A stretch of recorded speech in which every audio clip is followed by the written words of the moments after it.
The Joe Rogan Experience. My uncle, John Kennedy, did that. He refused to go to war. So he was surrounded by military-industrial complex, and he learned very early and an intelligence apparatus that he realized early on that the purpose of the CIA and the intelligence apparatus was to create a constant pipeline of new wars for the military-industrial complex. 3 days before he took the oath of office, Eisenhower, who was the outgoing president, gave what is probably the most important speech in American history, which was, where he warned against the military-industrial complex. I was at my uncle's inauguration. I was in Washington that day.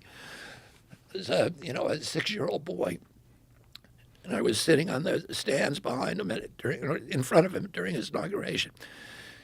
And he understood that. And 2 months later, the military and intelligence came to him and said, "We got to invade Cuba." And he was like, "I'm not going to Cuba, and I'm not going to let the military." And they said, "Well, we got all these Cubans trained, and they're going to go attack Castro." And he said, "Well, we can't. The U.S. government can't be doing that. We can't be attacking. I don't like what Castro's doing down there, but it's not the United States' job to dictate what kind of governments other countries have." And they said, well, as soon as they land, there's going to be a big revolution. Everybody's going to rise up, and they're going to overthrow Castro. And he said, well, you can't use the U.S. military. And they ended up bringing those guys over with United Fruit boats. And in the middle of it, in the night, they came to him and said, they're getting wiped out on the beach, and you need to send in the military and invade. And he said, we're not going to do it. And he stepped out of that meeting, and he realized they had been lying to him and trying to trick him. And he said, I want to take the CIA and shatter it into 1,000 pieces and scatter it to the winds. And then, for the next 1,000 days of his presidency, he was at war with his military and intelligence apparatus. They tried to get him to go into Laos. He said no.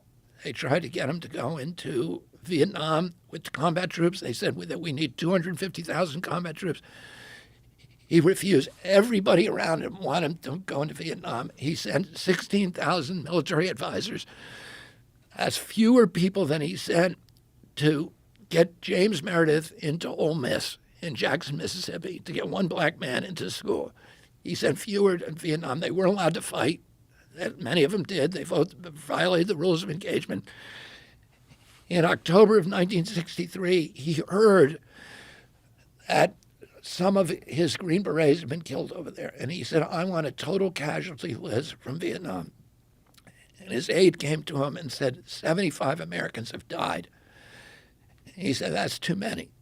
And he signed that day a national security order ordering all troops out of Vietnam, U.S. troops. The first 1,000 over the next month, and then the rest by the beginning of 1965. And then a month later, he was killed. So, but what his view is that he believed that the view of Americans abroad should not be, a soldier with a gun. It should be a Peace Corps volunteer building, wells, and it should be USAID helping poor people, and it should be Alliance for Progress building middle class. And that's what he did. And he started the Kennedy Milk Program to give nutrition to poor kids all over the world. As a result of that, in Africa today, there are more statues to John Kennedy, more boulevards named after him, more hospitals, schools, universities, avenues in all the major cities named after him than any other president. And that is the Chinese have taken that template and done the same thing now. And they are, all these countries that were supposedly allied with us are now realigning with the Chinese, and they're switching to their currency because the Chinese are not there to kill people. They're there, to build roads, to build universities, to build colleges. And it turns out that people like that a lot more. And, we should be projecting economic power around the globe and not military power. It will make us much stronger. But what do you think happens when you get into office?